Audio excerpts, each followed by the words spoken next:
This is the true story of Carl McCunn.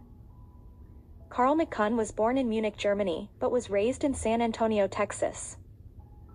In 1969, he was discharged after serving 4 years in the Navy. Briefly living in Seattle, Washington, he set his eyes on Anchorage, Alaska in 1970. Carl lived 5 months on the Brooks Range in 1976. In March 1981, Carl hired a bush pilot to drop him off at a remote, unnamed lake approximately 225 miles northeast of Fairbanks. Carl intended to photograph wildlife for about 5 months, taking with him 5 rolls of film, 1,400 pounds of provisions, 2 rifles, and a shotgun. Carl didn't think he wouldn't need them all, prematurely disposed 5 boxes of shells in the river near his camp. Carl hired an air taxi service to fly him in and was expecting a friend to pick him up in August to fly him out, but Carl never confirmed the pickup with his friend.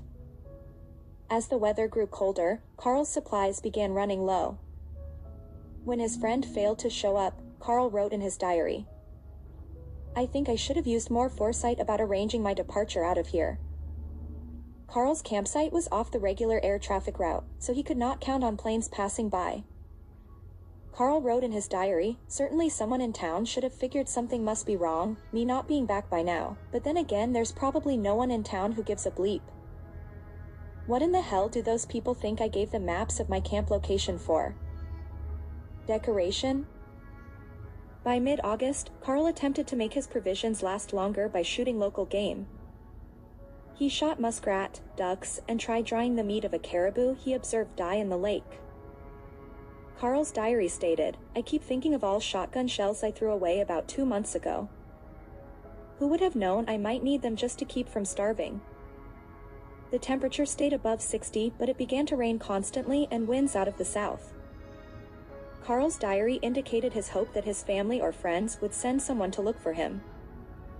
Carl's father knew he would be in the area, but didn't know the return date. Carl's father recalls him showing up late on his last excursion, and concerned, contacts the police. An Alaska state trooper flew over the lake and saw Carl's campsite and sensed that Carl was not in distress, since he waved his orange sleeping bag very casually. Carl later wrote in his diary, "I recall raising my right hand, shoulder high, shaking my fist. Unfortunately, the airplane was on wheels, couldn't land, so I stopped waving." Carl started packing his stuff up, getting ready to break camp.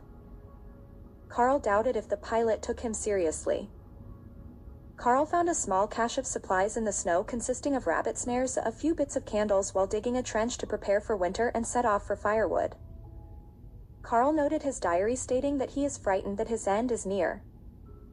"If things get too miserable, I've always got a bullet around, but I think I'm too chicken for that.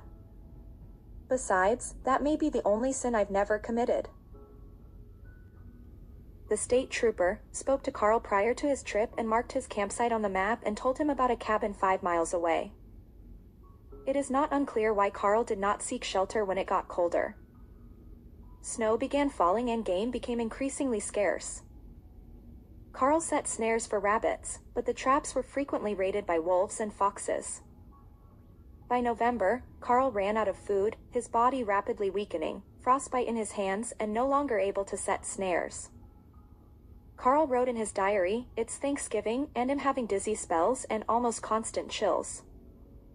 I'm burning the last of my emergency Coleman light and just fed the fire of the last split wood.